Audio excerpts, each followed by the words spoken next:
साहेब 29 तारखेला आपल्या संघटनेतर्फे मोठं जनआंदोलन उभारण्यात येत आहे, काय सांगाल?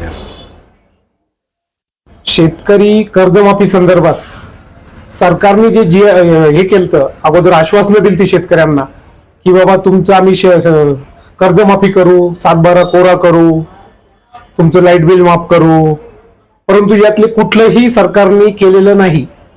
निवडणुकीपुरता त्यांनी हा फंडा वापरला आणि त्यानंतर इलेक्शन झाल्यानंतर, सत्ता स्थापन झाल्यानंतर हे सर्व ते विसरले.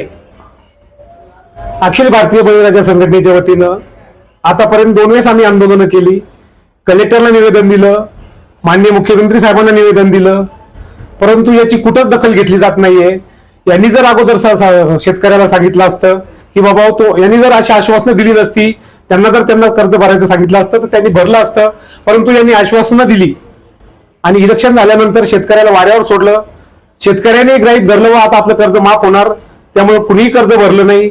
परंतु आता परत सरकारने डिक्लेअर केलं की सर्वांनी आपलं कर्ज भरावं, कर्जमाफी होणार नाही. आता शेतकरी दुःखात